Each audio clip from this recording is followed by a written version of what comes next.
Good afternoon. Happy Sabbath, everybody. It's good to see everybody. As you know, and as I know, it's grand final day. And so if I see anybody on their smartphones, I will know what you're doing. Sam, why do you look so guilty already? No, I'm saying drink now. Oh, okay, I see. Actually, I might just hold that. But yeah, no, it's great to see everybody. If you got Jinha's wonderful newsletter in the middle of the week, the sermon title was originally supposed to be "You Need a Haircut," and it has turned to, okay, well, it's still "You Need a Haircut," but the idea or the sermon title that I kind of changed it to was managing the gray. Now, when I grew up, I used to hated haircuts.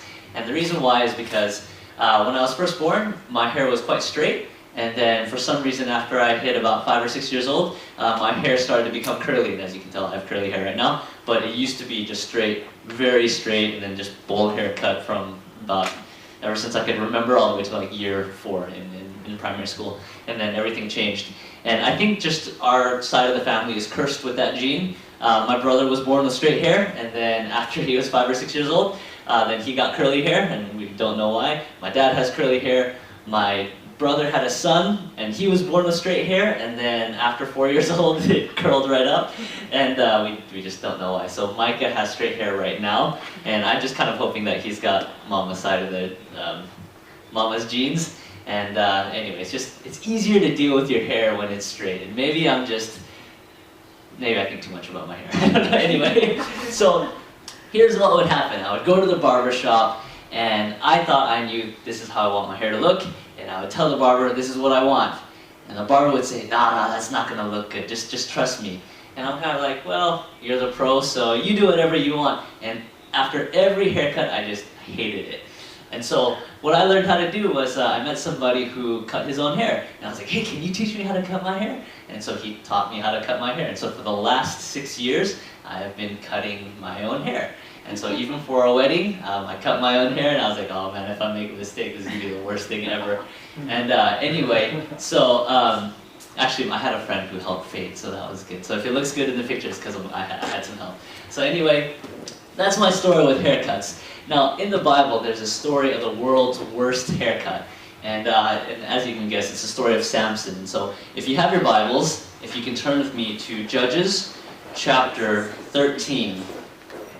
Judges chapter 13, and what I'm going to do is, for the sake of time, I'm just going to narrate. I'm going to do my best to narrate most of this story. And so, Judges, as you know, is a book of a history in the time of Israel when they're going through obedience and disobedience, and each time they disobey, there's a time of rebellion, and they call out to God for help, and God sends a deliverer. And so we come through this place where Israel is in a place of disobedience, and God sends a deliverer in Samson. And if you look at the first few verses, we're just going to look at verses 2 to 4, there's an explanation of how Samson comes into the world. And so Samson is born to a mother who is barren. She's not able to have children, and the Bible says that the angel of the Lord comes to her, and he says, you are going to have a child. And so he gives specific instructions, and I want to bring your attention to those instructions. So if you want to skim from verses 2 to 4, I'm going to be focusing on, just verse 4. And it says here that Samson, throughout his life, is not supposed to drink any wine or any similar type drink. And so no fermented drink, no alcoholic beverages, and that the way in which alcohol was processed back then used a specific substance called leaven, and it was kind of this symbol of sin. And so God had commanded Samson's mother, don't let him touch any of this, and you're not supposed to drink it too. And so we continue on. So that's the first rule that that Samson's parents are given. The second rule is that Samson is not allowed to cut his hair at all. And so the angel says no razor is even supposed to touch his hair. So can you imagine the guy being like 60 years old, and I don't know, like that would be a pretty big mess. But yet that was the rule. The third rule, Samson was not allowed to eat any unclean food, and he was basically committed to something called the vow of a Nazirite. The vow of the Nazirite. And so here is one of the few examples in the Bible where there's an individual who has to take this lifelong vow of abstinence from alcohol, from unclean foods. He's not allowed to cut his hair, and he is forever committed to this, this vow or this ritual.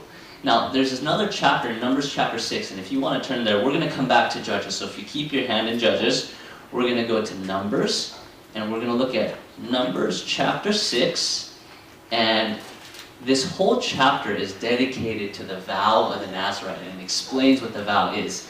I'm taking liberties to simplify the vow. So I've taken the liberties to simplify the vow, but if you want, once again, if you'd like to skim, you're allowed to. So verse 2, the vow is gender inclusive. It says both men and women can take the vow, and the vow was a very special type of rite, and it was kind of like this dedication to God, and the person was basically seen as holy, and so it was a very special type of a vow. So it's gender inclusive. Verse 3 says that the person who takes the vow is not allowed to take in any wine or anything that's fermented, no vinegar from wine or anything from fermented sources. Then it continues on by saying, no grape juice, and by the way, no fresh grapes, and by the way, no raisins, and nothing from the grapevine. And so it's kind of like just avoid the whole thing. Then, in the subsequent verses, it says, don't cut the hair, as we're familiar with. And then one of the last little, parts of the vow is that the individual is not allowed to go near any dead bodies. And if a family member dies, you're actually not supposed to or not allowed to go to the funeral. If you're taking the vow, you're supposed to say, I'm sorry, I can't go. I haven't taken the vow of the Nazirite.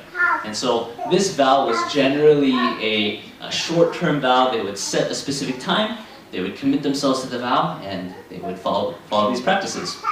So quite a peculiar vow. I want to share with you a few observations about this vow. Before I do that, let me finish off about what the vows are about. So the second part of the vow is if somebody breaks the vow, okay? So in verses 10 and 11, it says, if you break a vow, you're supposed to offer a sacrifice, and basically that sacrifice is communicating, I'm sorry, I've goofed up, here's a sacrifice. And in verse 12, the person is supposed to start over, and if they've set a specific number of days, they basically start back to 0, and they have to do the vow over again. And so it's not an indefinite thing, but it's just set over a period of time. Now, the one case where the person is to restart the vow is if they accidentally come across a dead corpse. In other words, let's say there's like oxen that are crossing the road, and then a little dog runs across and gets run over by the oxen, but you're the shepherd, then you've come in contact accidentally with a dead corpse. You have then been considered as you just broke the vow, and you have to cut your hair, which means, yep, I broke the vow, and then you start over again. And so, it's a very strict kind of a vow. So, here are a few observations about the vow. One, the vow is temporary, and two, the vow was supposed to symbolize a person had completely dedicated or they were submitting their lives to God. So if you look at Numbers chapter 6, verse 7, the last half of it, it says, because his separation to God is on his head. And so when a person would grow out their hair, people would just automatically assume, oh, you're taking the vow of the Nazirite, and you are dedicating not just your head, but your whole body to God. And so there's this message of submission. I'm growing my hair out, and I'm submitting myself to God. I am owned, basically. That's kind of what the vow is supposed to communicate.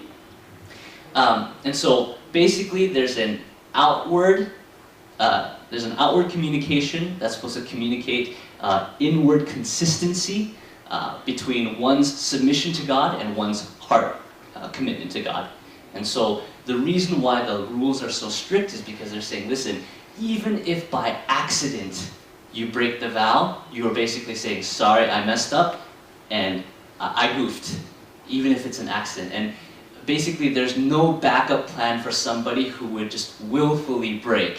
You know, have you ever had a New Year's resolution and you're thinking, I'm not going to eat any more, what you can fill in the blank. And you're like, just one. And this vow is like, there's none of that. So there's no room for backup plan. And it's just assumed you're not going to break the vow. And so that's why it's so serious. And so at the chance that something dead comes in front of you, that's considered a mess up. And so anyway, gives you a picture of the mindset of this vow. So the reason why it's so strict is because in the context of the Nazirite vow, God is making a gray area black and white. And this is specifically, I think, has to do with morality. And a lot of things in life where you can say there's a gray area, the vow of the Nazirite is specifically dealing with morality. And I'll explain why here, or hopefully it'll become evident as we continue on in the story. And so that's why when God says no wine, he also says no raisins. And it's kind of like, what's the connection between wine and raisins? Raisins aren't fermented, you're not going to get drunk off of raisins. And he's just kind of like, black and white, no, don't touch it. And so there's this sense of strictness. And, okay, so we continue on, and we see that there is importance that is placed on this vow. And so if somebody were to break the vow, everybody would know the person cut their hair, and they're communicating, listen, I am not hiding the fact that I've messed up in this vow, and it's communicating, I goofed, I'm starting over again. Okay, so here's what happens at the end of the vow. When the vow is finished, the person goes to the temple, they have fulfilled their time in their commitment to God, they cut their hair, and they basically place it with an offering called a well-being offering. Or another word for it is called a peace offering. Now, this word well-being, it's not just, or the word peace is not just an absence of conflict. The Hebrew word is shalom. It's kind of like this complete wellness. And so just for the sake of humoring me, if you all can say shalom on 3. 1, 2, 3. Shalom. Okay, cool. And so a person would finish the vow, and they would communicate, I have experienced shalom. And so what they do is they cut the hair, because the hair belongs to God, and they put it with the sacrifice, and they burn everything. Now, when I say burn everything, they burn a portion of the meat, and then they burn all of their hair. Now, here's what happens with the sacrifice. Usually in the Israelite religion, or in the Israelite sanctuary service, they would, with each of the sacrifices, they would completely give the sacrifice to the temple, like they would confess their sins, they would kill the lamb, and they would give the sacrifice to the temple, and they wouldn't keep any of it. But the well-being offering was the one offering where they actually kept back a part of it, and they ate the well-being offering, and then they would burn 1/3 of it, and then the other part of it they would give to the priests. And so this was the one sacrifice where they would partake of it. And there's an explanation as to why this took place. And here it says, when the vow is finished, God and the offerer shared the sacrifice as if they ate a meal together to celebrate the peace and fellowship between them. Through Christ's sacrifice, we can have a peaceful relationship with God, and Christ invites us to fellowship with him. Listen, I am standing at the door knocking. If you hear my voice and open the door, I will come into you and eat with you and you with me. And there are several times in the New Testament where Jesus says something like, eat me. Or he says something like, when they're practicing communion, this is my flesh, you have to eat it, you're partaking of it. And the reason why is because love is best communicated in community. And so God is saying, you need me to teach you love, to show you love, and you give love as well. And you experience that best in community. And so partaking of the sacrifice is basically saying, you understand and experience that. Now there's a second part of the well-being offering that is important to consider. The well-being offering shows us that our fellowship with God does not always need to focus on the negative side of atonement and reconciliation, which has to do with getting rid of sins that come between us and God. We can grow closer and closer to God even at times when we do not sin, and thus do not need forgiveness. But we should remember that even the positive side of atonement, including joyful praise and thanksgiving to God and peaceful fellowship with him, is possible only because of Christ's sacrifice. Although well-being offerings did not atone for sinful actions, their blood nevertheless served to ransom the lives of those who offered them. And the well-being offering is explained in Leviticus 17, verses 5 to 12. So it's basically saying, a lot of times we experience God in our failures, and we say, God, be merciful to me, and we experience God when He saves us. But the point of the vow of the Nazarite was supposed to be this dedication of victory, and saying, I am going to fulfill this commitment to God, and I'm going to be victorious at the end of it. And in that victory, there is also a way where we connect with God and we say, I understand what it's like to be in your shoes. Because as humans, we are prone to failure more than victory and success. And so here there's this one practice where somebody would say, I'm going to take this vow and I'm going to commit this period of time of my life to God. Now imagine being Samson. He's supposed to be a Nazarite his whole life.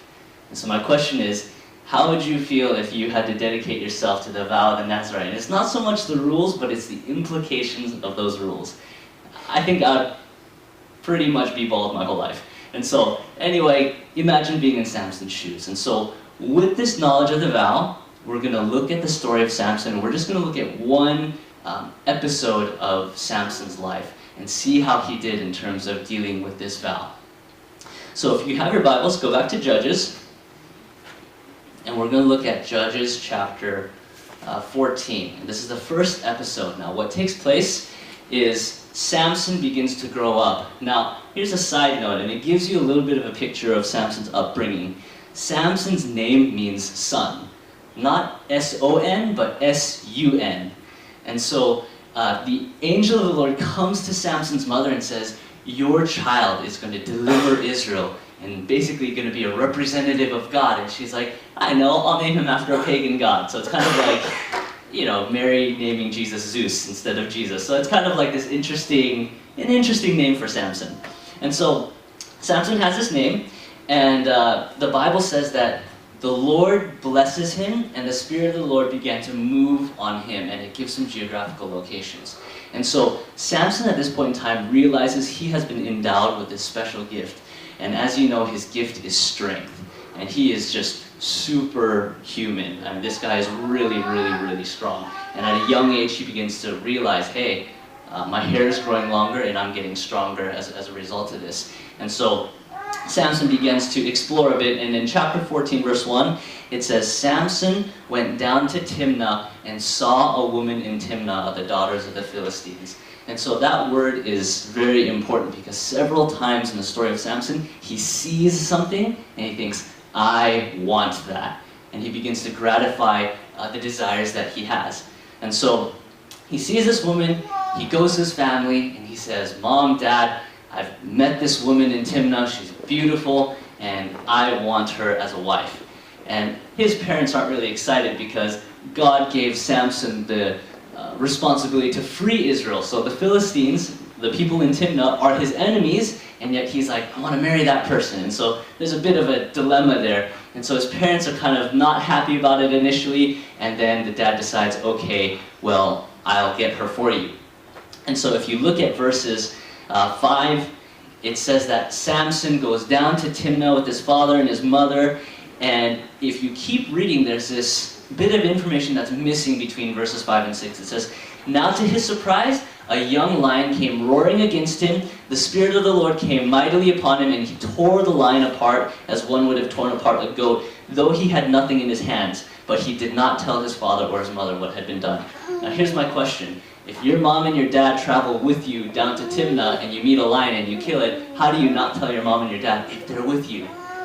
And the answer is, he left them in the dust. So he's going down to Timnah, they're not with him, and he's like, all right, see you guys later. And he just goes, and then he meets this lion and he kills the lion. And so it's kind of like, it gives you a little picture of the family dynamic there. There's a lot of independence in this family, right?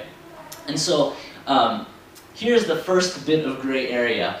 Oh, you know what? I missed this slide, but it's worth looking at. There's a difference between the vow that was given to the rules that were given to Samson and the vow of the Nazarite. And the one difference is how the person's supposed to interact with dead corpses.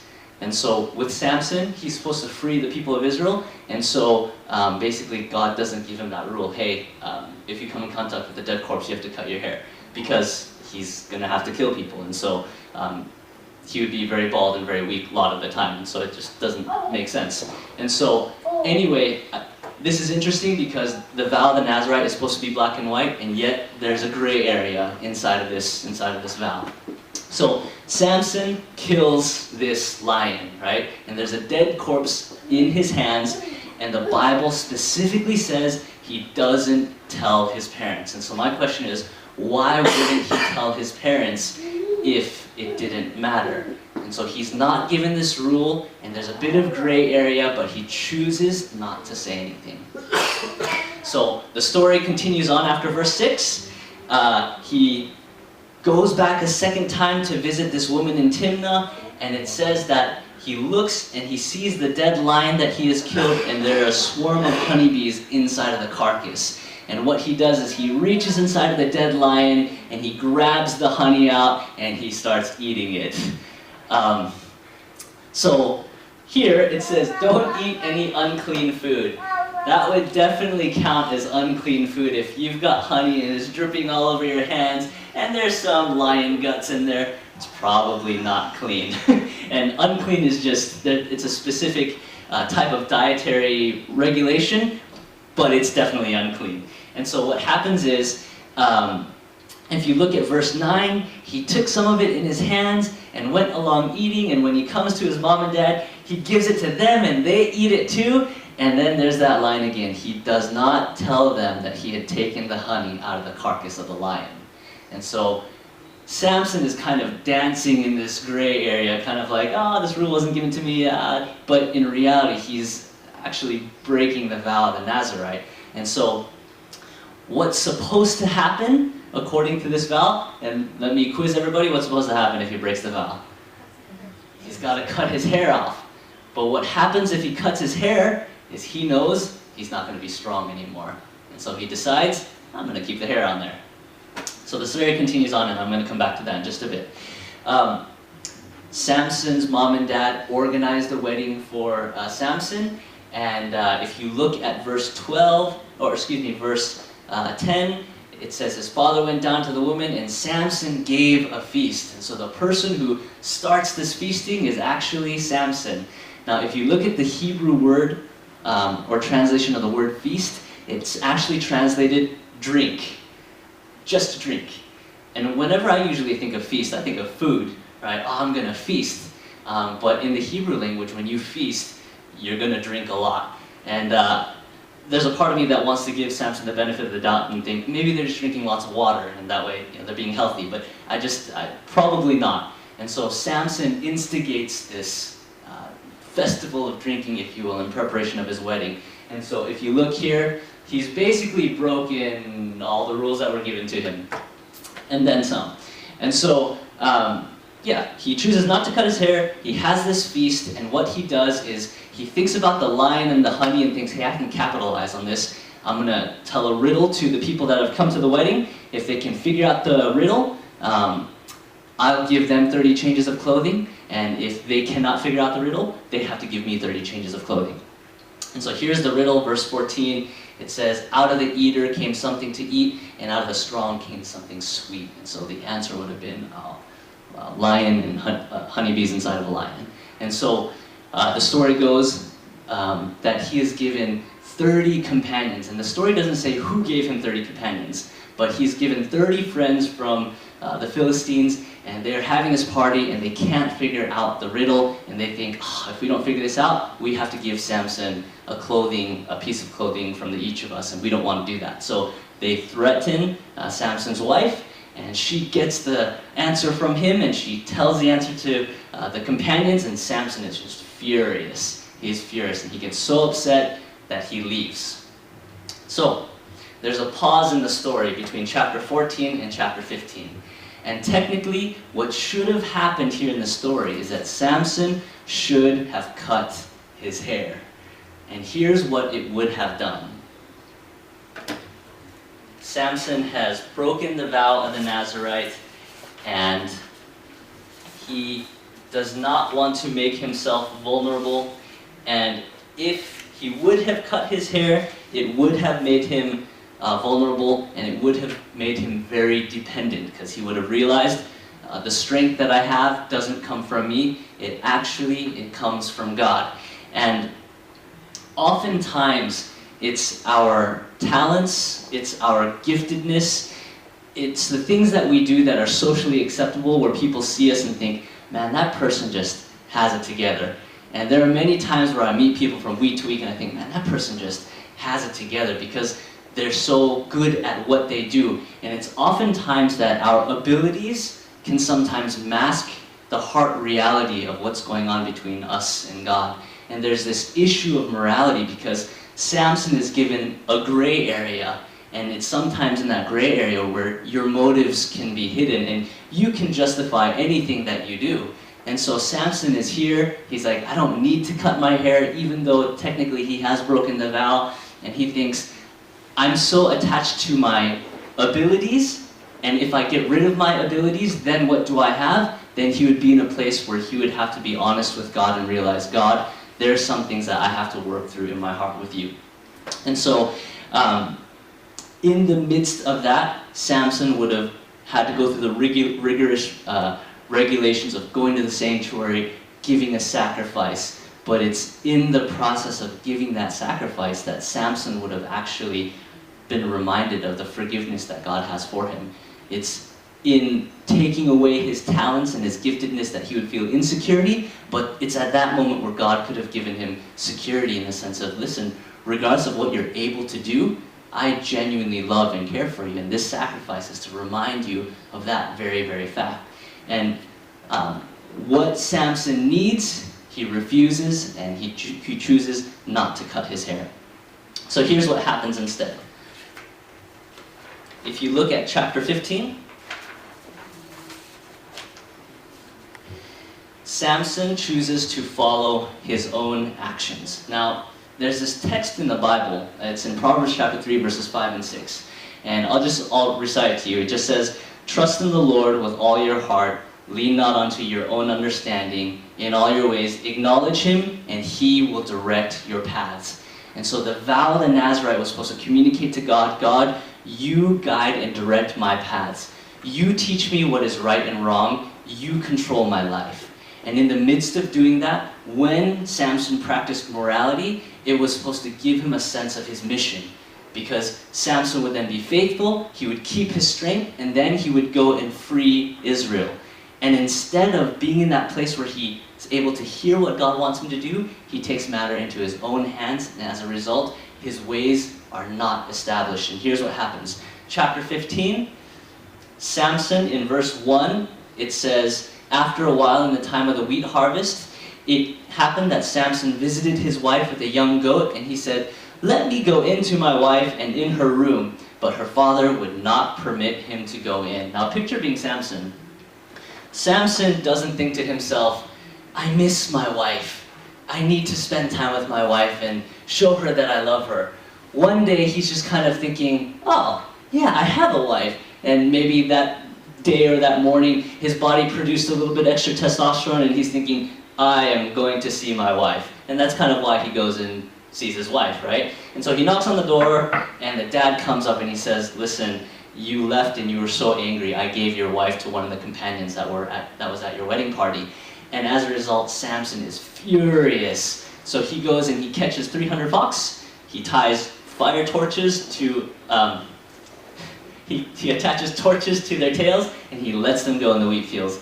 There was like a brief moment where the American part of me and the Australian part of me was conflicted, because for you guys, torches, I mean, for us, torches are, so, Samson has torches, and they go out into the field, and the foxes destroy the wheat fields, and the Philistines are so upset that they ask, who's done this? And they realize, oh, it was the guy that killed the lion with his bare hands, or oh, it was the guy that went and killed 30 people, and they realize we probably shouldn't mess with him. And so they go and they kill his ex-wife and his ex-father-in-law.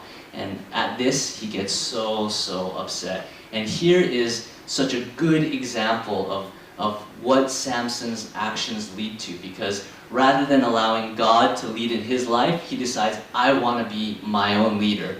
And that pride leads to his own sense of justice, and it leads to this cycle of revenge. And there's only death, pain, and suffering at the end of this. And so there's this comment here. There's a, I didn't write the author, but he just summarizes this whole story so well. And he writes this: the Philistines want Samson for slaughtering their own people. But he had done this because they had killed his wife and father-in-law. But they had done this because he had burned their fields. But he had done this because his father-in-law had given away his wife. But he had done this because Samson had gotten angry and left. But he had done this because his wife had given the riddle's answer to her kinsman. But she had done this to avoid being burnt up by them. So my question is, well, whose fault is it? And if you keep going around and around and around, you realize everybody actually has a reason to be upset. But somebody has to stop that cycle. And the answer really is, one of the answers is in Samson cutting his hair and just saying, I need to take a step back, otherwise this is going to get worse and worse and worse and worse. And instead, he takes matters into his own hands, and this vicious cycle continues on. So instead of thoughtful reflection, confession, submission, freedom, and direction that could have taken place, there's anger, revenge, death, isolation, and frustration. And this is revealed in that Samson runs away after this and he hides in a cave on his own. So I'm just going to pause here, and I've got about 10 minutes left, and so I want to be conscious of my time. This cycle repeats itself over and over and over in this story. And at the end of this story, Samson never learns from his lessons, and he ends up getting betrayed, and his secret is found out that his strength lies in his hair. His hair gets cut, and if you go to Judges chapter 16, and I just want to highlight a few things. If you look at verse 16 verse 1, it says, now Samson went to Gaza and saw a harlot there and went into her. And so once again, he has this problem of seeing things, he wants it, and he's like, I just want it, and then he does it. He does whatever he wants. And if you look and jump to verse 21, it says, then the Philistines took him and put out his eyes once he gets caught. And so Samson has an eye problem, that he sees whatever he wants, and he actually ends up losing his eyes.